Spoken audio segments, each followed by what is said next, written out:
Cemara 19 Channel ingin memberikan perspektif. Kita ingin mengawal sejarah bangsa Indonesia. Kita ingin melihat Indonesia pada tahun 2045 nanti, yaitu 100 tahun proklamasi kemerdekaan kita. Menjadi negara yang sudah sepenuhnya maju, berdiri sejajar dengan negara-negara maju lainnya di Amerika, Eropa, dan Asia. Karena itu tugas besar pemerintahan Presiden Jokowi sekarang adalah untuk memastikan bahwa fondasi kemajuan tadi memang bisa diperkuat untuk mencapai mimpi besar kita. Cemara 19 Channel menjunjung tinggi kebinekaan. Kita juga mendorong perdamaian dan kerjasama. Kita ingin maju, kita ingin damai, dan kita ingin saling merangkul antar sesama elemen bangsa. Karena itu jurnalisme kami selalu menunjukkan jurnalisme bersahabat. Karena itu, Cemara 19 Channel ingin mengawal itu semua, ingin memberikan perspektif, menggali apa-apa saja langkah-langkah penting yang telah dilakukan oleh pemerintah Presiden Jokowi. Dan langkah-langkah apa saja yang masih perlu dilakukan dalam sisa masa 3 tahun lebih terakhir ini. Kita akan membahas masalah-masalah yang bersifat strategis, fundamental, tetapi kita juga akan mengikuti perkembangan isu-isu keseharian, perkembangan peristiwa politik, peristiwa ekonomi, peristiwa-peristiwa hukum yang terjadi dari waktu ke waktu. Jadi kami ingin menggabungkan apa yang bersifat strategis dengan apa yang bersifat taktis. Banyak kebijakan penting yang telah dilakukan oleh Presiden Jokowi, tetapi sebagai kebijakan, ada kebijakan yang rumit untuk dimengerti, membutuhkan perspektif, ada juga kebijakan yang dapat langsung dipahami dengan baik. Karena itu tugas kami adalah mengurai segi-segi kebijakan sehingga pengertian masyarakat akan tersusun lebih baik. Para pembicara, para komentator, para penanggap, para pembahas di dalam Cemara Channel akan terdiri dari berbagai lapisan orang-orang yang memang mampu, orang-orang yang memiliki perspektif dan memiliki kejelian untuk melihat apa yang penting dan apa yang tidak penting, apa yang harus terus didorong dan apa yang harus terus dikembangkan oleh pemerintahan yang ada sekarang ini. Dengan begitu, masyarakat mendapatkan pilihan-pilihan alternatif, pandangan, komentar, perspektif yang akan sangat bermanfaat untuk mengerti apa yang terjadi hari ini dan insya Allah di hari-hari mendatang. Tujuannya kembali seperti tadi, untuk mengawal perjalanan sejarah bangsa Indonesia agar apa yang akan terjadi 3 tahun ke depan, yang akan terjadi 10 tahun ke depan. Apa yang terjadi hingga kita merayakan kemerdekaan 100 tahun Republik Indonesia memang menuju pada jalan yang senantiasa memperkuat kemajuan kita bersama. Cemara 19 Channel juga akan selalu membela kebenaran, meluruskan yang belum lurus, akan merangkul mereka-mereka yang masih berseberangan. Kita ingin membangun konsensus yang dasarnya adalah fakta dan kebenaran. Cemara 19 Channel hanya untuk orang-orang yang ingin maju dan hidup damai. Saksikan terus Cemara 19 Channel. Like, comment, share, dan subscribe.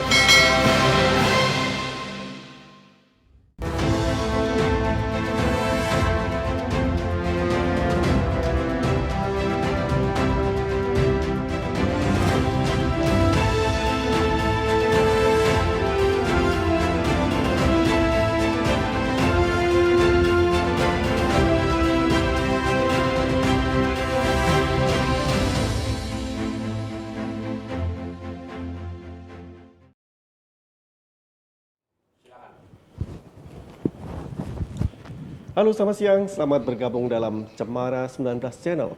Saya Hendra Asmo, selama beberapa waktu ke depan akan bersama Anda dalam program talk show Jokowi Mewujudkan Mimpi Indonesia, sebuah buku capaian Presiden Jokowi karya Darmawan Prasojo.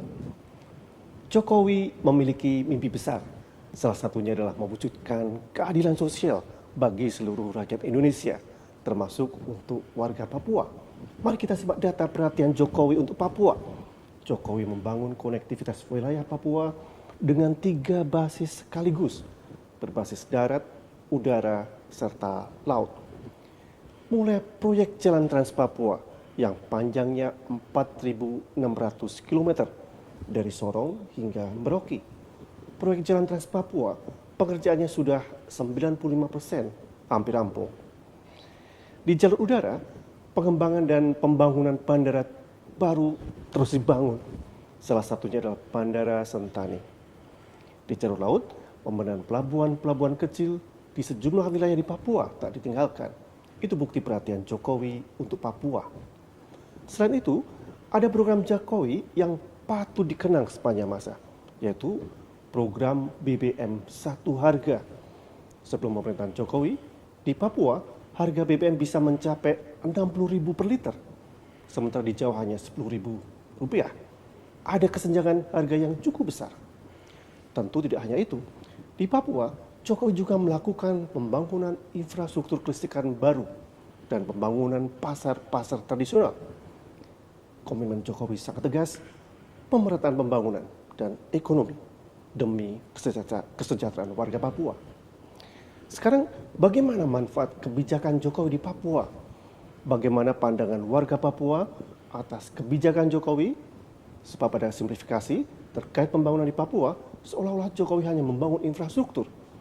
Tujuan pembangunan itu disembunyikan.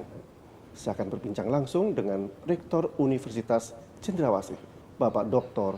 Apollo Savanpo. Halo Pak Rektor, apa kabar Pak? Selamat siang Pak Hendra, kabar baik. Baik, sebelum saya berbincang-bincang lebih jauh, mari simak tayangan berikut ini.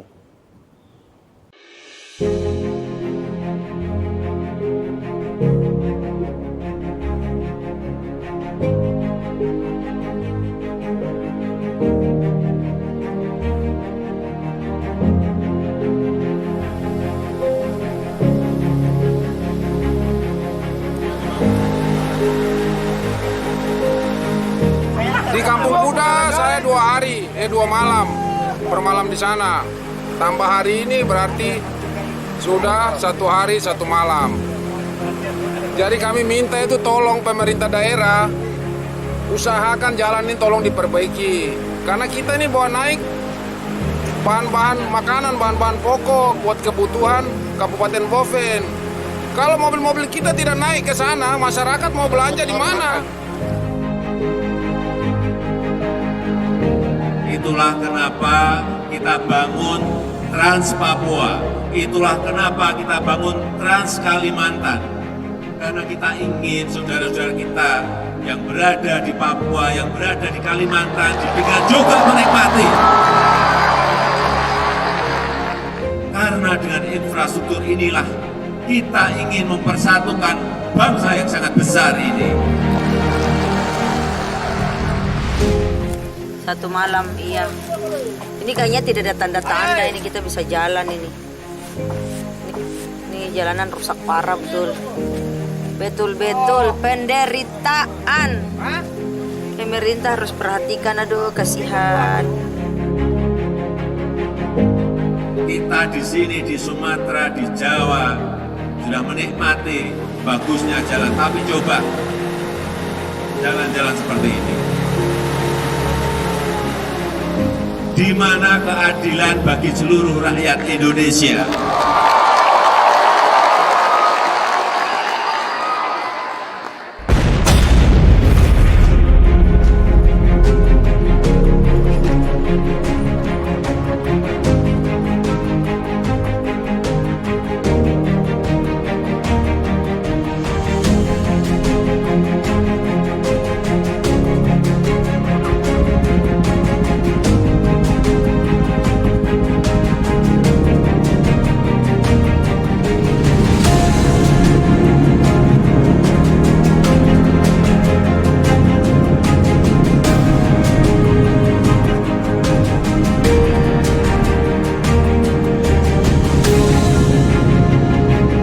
Sekarang sudah bagus, sudah tembus, sudah baik.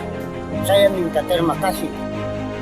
Kalau jalan yang sudah dibangun, saya sudah akui. Terima kasih.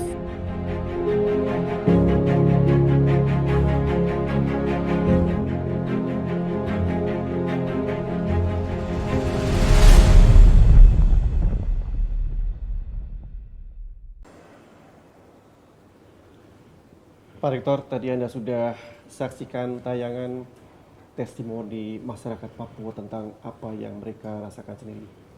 Bagaimana kesaksian Anda yang bisa Anda sampaikan kepada kami? Baik, terima kasih Pak Hendra.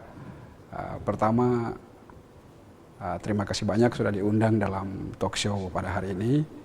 Berkaitan dengan karakter kepemimpinan Bapak Presiden kita, kita lihat beliau termasuk pemimpin yang karismatik. Artinya beliau punya energi dan punya pengaruh yang cukup besar sehingga bisa mempengaruhi banyak orang untuk melakukan hal-hal yang baik untuk mencapai tujuan pembangunan nasional. Sebagaimana kita ketahui bahwa tujuan dari semua bangsa-bangsa di dunia melaksanakan pembangunan di berbagai bidang adalah satu dan sama, yaitu kita ingin mencapai masyarakat yang sejahtera. Nah, dalam tujuan untuk mencapai kesejahteraan itulah kita melaksanakan pembangunan di berbagai sektor, seperti sektor pendidikan, kesehatan, infrastruktur, perikanan, perkebunan, dan lain-lain. Nah, ketika dalam rentang waktu tertentu kita sudah melaksanakan pembangunan di berbagai sektor, maka kita perlu melakukan evaluasi sejauh mana capaian yang sudah kita lakukan dalam pelaksanaan pembangunan dalam mencapai tujuan pembangunan nasional tersebut. Oleh karena itu, apa yang dilakukan oleh Bapak Presiden saya kira sangat konstruktif. Kita dapat meletakkan tujuan bersama, lalu kita dapat melakukan monitoring, pengawasan secara teratur sehingga capaiannya bisa kita ukur. Dengan demikian kekurangan-kekurangan apa yang mesti kita tindak lanjut itu bisa kita lakukan secara terukur juga. Pak Rektor, tadi sudah disampaikan bahwa di Papua ini banyak pembangunan sudah dilakukan. Tol sepanjang 4.600 kilo, kemudian polisi tentang BBM, bandara, pelabuhan. Tapi saya belum melihat semuanya. Bapak yang ada di sana, ini impresi Bapak apa yang sudah Bapak lihat di sana? Ya, pertama tujuan pembangunan infrastruktur yang dilaksanakan oleh pemerintahan Bapak Presiden Jokowi dengan seluruh jajaran pada periode pertama ini kita nilai cukup berhasil karena sebagaimana kita ketahui bahwa dalam melaksanakan suatu pembangunan itu biasanya didahului dengan feasibility study atau studi kelayakan. Feasibility study ini meliputi kelayakan teknis, kelayakan lingkungan maupun kelayakan finansial. Ketika feasibility study-nya dinyatakan layak, maka itu kemudian akan dilanjutkan dengan perencanaan yang komprehensif sampai kepada detail engineering design atau desain rinci. Lalu kemudian dilanjutkan dengan pelaksanaan pembangunan fisiknya dan disertai dengan pengawasan yang baik. Dengan demikian kita akan mencapai seluruh tahapan pelaksanaan pembangunan atau proyek itu dengan baik sesuai dengan apa yang kita rencanakan. Dan di sini saya lihat Bapak Presiden melakukannya dengan baik, mulai dari feasibility study-nya, perencanaan yang baik, kemudian monitoring dan pengawasan yang beliau lakukan sendiri langsung ke lapangan, dan beliau ingin memastikan bahwa apa yang kita rencanakan itu betul-betul kita laksanakan sesuai atau sebagaimana mestinya. Dan ini yang membuat perbedaan antara beliau dengan pemimpin-pemimpin sebelumnya. Jadi beliau mengecek perencanaannya, beliau mengecek progres capaian pembangunannya sampai kepada akhir dari pelaksanaan pekerjaan itu beliau pastikan berjalan sesuai dengan perencanaannya. Demikian. Pak Rektor, kalau secara khusus bagaimana Anda melihat perhatian Presiden Jokowi terhadap warga Papua? Apa komentar?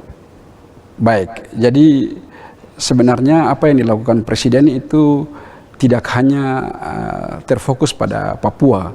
Jadi kami melihat Presiden melakukan pemerataan pembangunan itu mulai dari Aceh sampai Papua. Dan ini merupakan pengejawantahan dari yang sering beliau sebutkan dalam berbagai pidato, bahwa ini adalah bagian dari bagaimana kita menerapkan keadilan sosial bagi seluruh rakyat Indonesia, dan juga bagaimana mensejahterakan masyarakat kita, karena infrastruktur dasar yang dititik beratkan pada periode pertama itu diharapkan bisa mendukung perkembangan dan pertumbuhan ekonomi dan pertumbuhan di sektor-sektor yang lain. Ya, Pak Rektor, Trans Papua ini adalah salah satu program Pak Jokowi yang cukup menarik perhatian. Sangat terlihat fungsi. Dia telah membuka akses wilayah terisolasi di sana. Bapak bisa deskripsikan, Bapak kan ahli infrastruktur juga di sana. Jadi bisa deskripsikan supaya kami bisa melihat ilustrasi Bapak. Baik, jadi dalam konsep pengembangan wilayah itu ada prasarana dan sarana. Jadi prasarana itu adalah infrastruktur atau pembangunan yang tidak bergerak, sementara sarananya adalah bangunan yang bergerak. Misalnya kalau dalam bidang perhubungan itu yang dimaksud dengan prasarana atau infrastruktur adalah bandara, pelabuhan, jalan. Sementara sarana transportasinya adalah mobil, pesawat, kapal gitu. Jadi sarana transportasi ini bisa berfungsi apabila ada prasarananya atau ada infrastrukturnya. Sehingga memang sangat dibutuhkan infrastruktur dasar untuk menunjang sarana-sarana transportasi yang akan menjadi penggerak perekonomian masyarakat, sehingga kita bisa mencapai tujuan pembangunan nasional dengan lebih mudah. Nah, dalam pembangunan infrastruktur itu biasanya ini kita menggunakan kurva S. Jadi kalau Mas Hendra bayangkan huruf S itu ujung paling bawah itu di titik 0 itu awal project. Kemudian ujung S yang di atas itu akhir project. Dia 0 sampai 100. Jadi kalau realisasi pelaksanaan pekerjaan itu berjalan di atas garis S, itu berarti capaian kinerjanya itu berjalan lebih cepat dari perencanaannya. Tapi kalau dia realisasinya itu di bawah kurva S, maka berarti dia mengalami perlambatan. Jadi capaiannya berjalan lebih lambat dari waktu yang direncanakannya. Jadi kurva S ini biasa kita gunakan untuk quality control dan time control. Jadi untuk kita pengendalian mutu dan pengendalian waktu. Saya melihat Kementerian Pekerjaan Umum melakukan ini dengan sangat baik. Mulai dari awal pelaksanaan sampai dengan akhir itu dapat dimonitor dengan baik, sehingga kita bisa mencapai pembangunan infrastruktur sesuai dengan apa yang kita rencanakan. Itu yang tidak dilakukan oleh pemerintahan sebelumnya, sehingga banyak pekerjaan-pekerjaan yang mangkrak. Nah, pekerjaan mangkrak itu bisa terjadi karena beberapa hal. Biasanya itu terjadi pada pekerjaan-pekerjaan tahun jamak atau multi-years. Misalnya tahun pertama kita sudah laksanakan 30%, tapi di tahun berikutnya tidak kita lanjutkan penganggarannya, sehingga itu menjadi konstruksi dalam pengerjaan atau mangkrak. Atau juga kadang anggarannya turun di pertengahan tahun, sehingga kalau kita lakukan proses lelang di awal pertengahan tahun, pembangunannya baru dimulai di akhir tahun, ini akan terbengkalai dan tidak dilanjutkan penganggarannya pada tahun berikut, sehingga dia menjadi bangunan yang mangkrak. Nah, hal itulah yang diatasi dengan baik pada era pemerintahan Bapak Presiden Jokowi, dan ini semua berjalan dengan sangat baik. Terima kasih. Menurut data itu sudah 95% Pak ya? Tingkat finishingnya. Ya. Cuman saya ingin tahu Pak, Bapak mungkin sudah bisa melihat kira-kira apa dampak yang sudah terlihat dari kan sudah diterombos terisolasi yang tidak. Ya, jadi kalau kita perhatikan jaringan perekonomian itu biasanya paling tidak ada 3 titik yang perlu kita perhatikan. Titik pertama adalah titik produksi, kemudian titik kedua itu titik distribusi, dan titik ketiga adalah titik pasar. Jadi kalau kita punya sektor produksi itu sangat baik dalam berbagai bidang, misalnya bidang pertanian, bidang perikanan, kehutanan, dan lain-lain, tapi sektor distribusinya itu tidak mendukung, maka ini pasarnya akan mati gitu. Oleh karena itu, apa yang dilakukan oleh Bapak Presiden Jokowi dengan membangun sektor transportasi, baik laut, darat, dan udara, ini tujuannya untuk menjembatani produksi dan pasar. Karena di tengah-tengahnya ada distribusi. Kalau distribusinya ini baik, maka harga di pasar ini juga akan turun.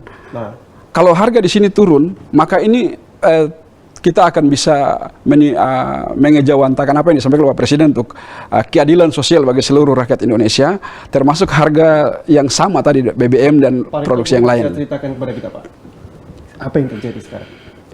Ya, sekarang kan kita tahu bersama bahwa ada cukup perbedaan harga, bukan hanya BBM, tapi harga-harga barang yang lain di era sebelum Bapak Presiden Jokowi dan setelah Bapak Presiden Jokowi.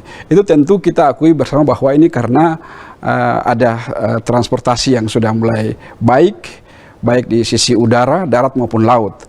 Laut ini dalam hal ini dengan program tol laut, itu sangat membantu distribusi barang dan jasa, kemudian juga berdampak pada penurunan biaya untuk semua sektor-sektor, baik di sisi produksinya maupun di sisi pasarnya. Jadi sudah ada dampak real yang dirasakan oleh masyarakat ya dari akibat pembangunan selama ini. Iya, saya kira dampaknya mulai terasa dan kita harapkan ini akan terus membaik di waktu yang akan datang dengan semakin meningkatnya kualitas infrastruktur transportasi baik jalan, bandara maupun pelabuhan, sehingga ini akan terus diperbaiki dari waktu ke waktu.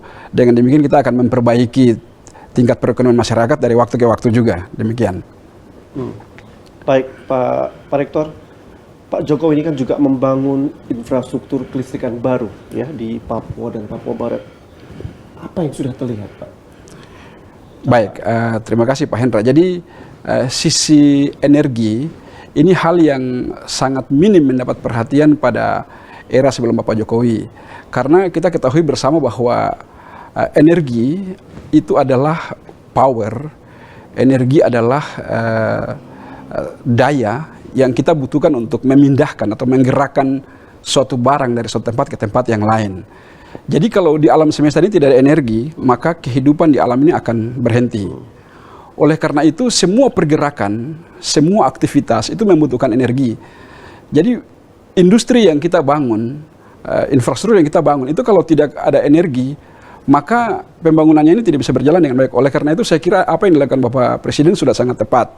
Jadi pembangunan infrastruktur itu diimbangi dengan pembangunan power plant-nya untuk energi. Jadi sangat tepat apa yang dilakukan oleh Bapak Presiden, karena walaupun kita membangun industri kecil, UKM, UMKM, tapi kalau tidak ada pembangkitnya, tidak ada energinya, ini industrinya nggak bisa berjalan. Oleh karena ini memang harus berjalan secara simultan, harus bersama-sama. Dan saya kira apa yang kita lihat itu sudah tepat, sudah sesuai. Tapi Pak Rektor, saya ingin tahu sebetulnya apa yang Anda rasakan, apa yang Anda tangkap dari komentar banyak orang di sana yang sudah merasakan. Jadi Bapak bisa memberikan deskripsi kepada kami, supaya kami kan belum ke sana Pak setelah ini. Jadi supaya bisa mengimajinasikan bagaimana masyarakat Papua sudah menikmati proses pembangunan sudah dilakukan ini Pak Rektor. Baik, jadi yang pertama bahwa kita harus sepakat bahwa untuk mensejahterakan masyarakat tidak bisa kita lakukan dalam satu malam. Tapi apa yang sudah dilakukan oleh pemerintah saat ini itu sangat membantu masyarakat untuk terus berusaha meningkatkan kualitas hidup. Dan kita tahu bersama bahwa sebelum era Bapak Presiden Jokowi itu penggunaan teknologi digital itu belum maksimal. Tapi begitu sekarang dengan adanya fiber optik yang lewat laut dan itu bisa diakses di seluruh wilayah Indonesia, ini sangat membantu pembangunan dalam berbagai sektor, dalam bidang pendidikan, dalam bidang kesehatan, semuanya sudah menggunakan platform digital. Jadi kecepatan yang Bapak Presiden inginkan dalam melaksanakan pembangunan di berbagai sektor itu dapat dilakukan secara merata di seluruh wilayah Indonesia. Jadi apa yang terjadi di Jakarta, apa yang terjadi di Sumatera, di Kalimantan, itu bisa kita tahu dalam waktu yang bersamaan di seluruh wilayah Indonesia. Jadi saya kira mungkin itu yang sangat tampak bisa kita lihat saat ini.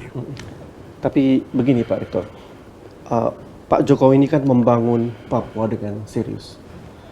Tapi ada simplifikasi. Pak Jokowi hanya memberi perhatian pada infrastruktur.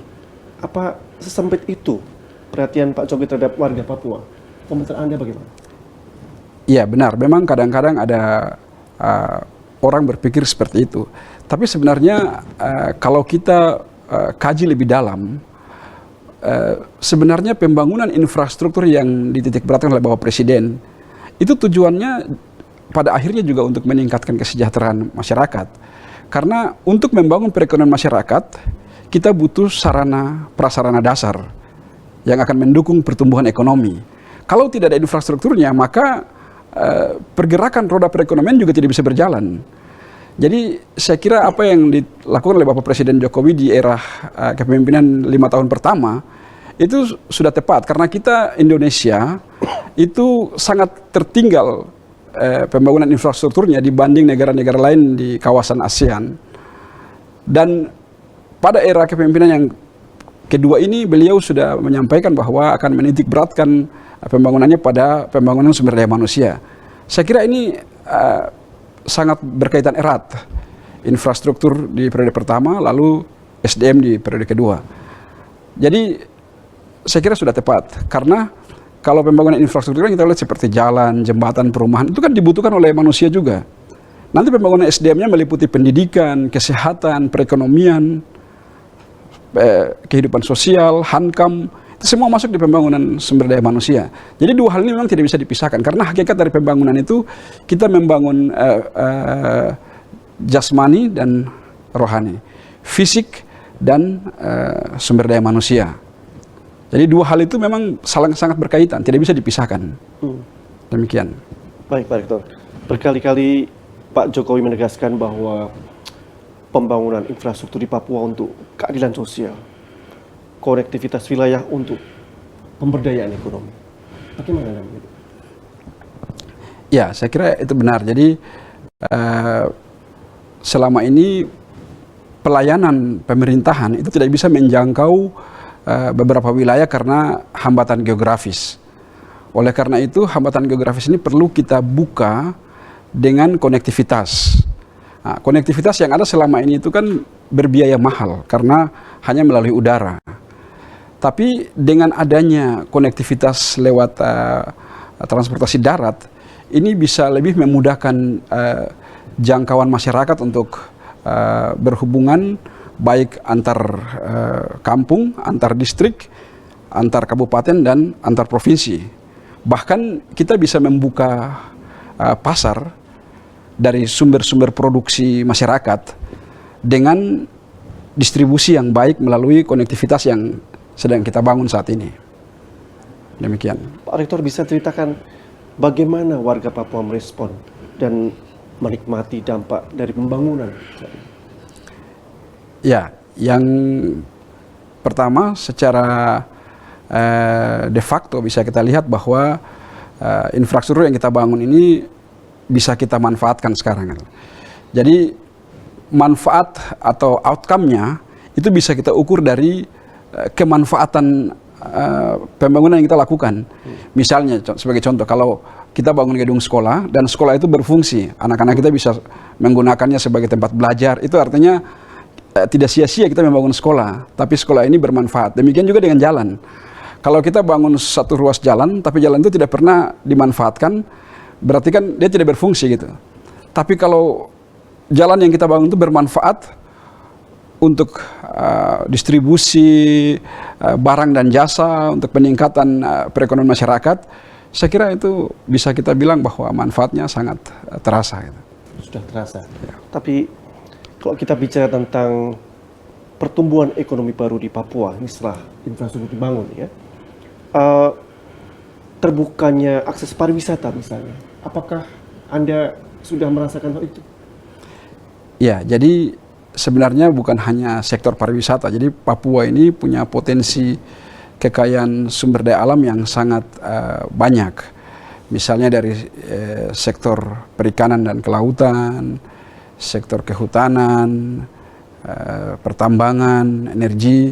Nah, selama ini potensi-potensi sumber daya alam yang ada ini belum bisa kita kelola karena keterbatasan infrastruktur. Nah, kita harapkan dengan adanya infrastruktur dasar yang menunjang, itu kedepannya kita bisa mulai mengelola sumber daya alam yang kita miliki, yang nantinya harus dimanfaatkan untuk sebesar-besarnya kemakmuran rakyat. Karena itulah tujuan pembangunan nasional kita. Demikian. Pak Rektor, bagaimana kalau kita melihat sektor kesehatan? Bagaimana Anda melihat perhatian Pak Jokowi terhadap sektor kesehatan di Papua? Ya, yang mau Anda sampaikan. Pembangunan sektor kesehatan di era kepemimpinan Pak Jokowi cukup meningkat. Itu bisa kita ukur dengan dibangunnya rumah sakit tipe B di setiap kabupaten.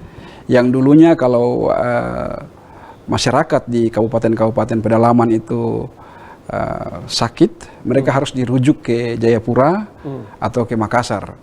Nah, saat ini di setiap kabupaten sudah memiliki rumah sakit tipe B.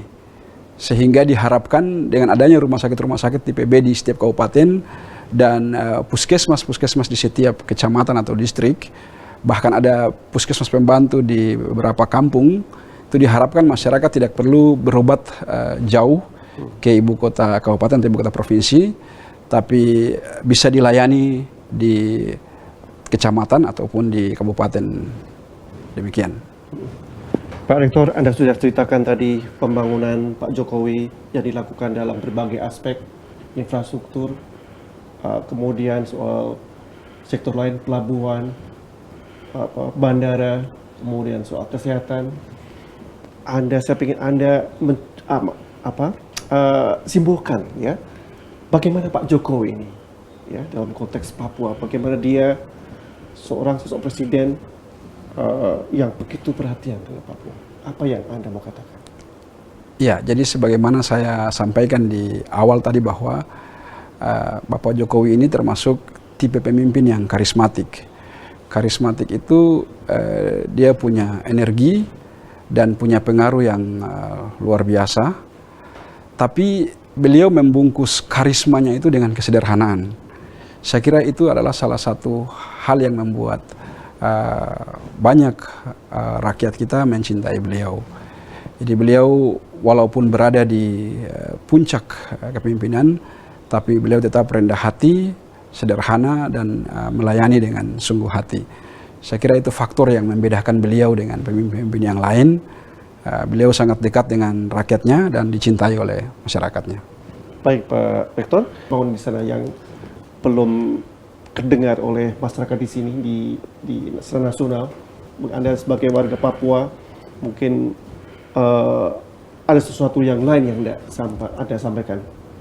Ya, mungkin satu hal yang saya kira diingat oleh banyak warga Papua bahwa selama kepemimpinan beliau di periode pertama itu sudah 14 kali beliau mengunjungi tanah Papua. 14 kali.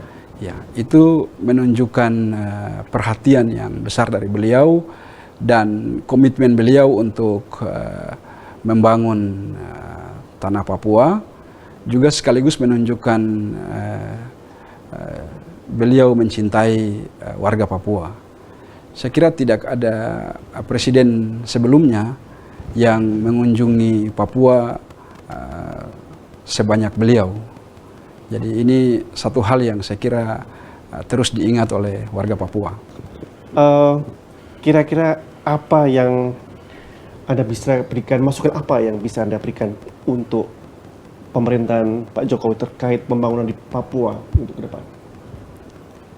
Ya, jadi saya kira kita tetap mempertahankan frekuensi yang sudah dilakukan oleh Bapak Presiden, sambil kita terus meningkatkan pelayanan kepada kemanusiaan.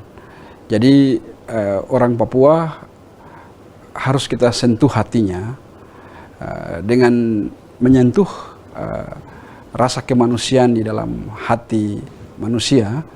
Itu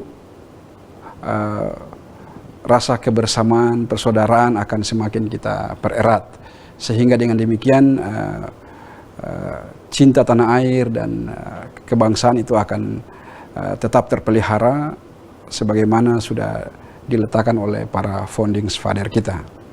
Tapi barangkali Pak Rektor bisa mengeksplorasi lebih jauh, Pak. Jadi kita pengen tahu before dan afternya ini seberapa bisa terlihat secara kontras, Pak. dari pembangunan sudah dilakukan di sana ini?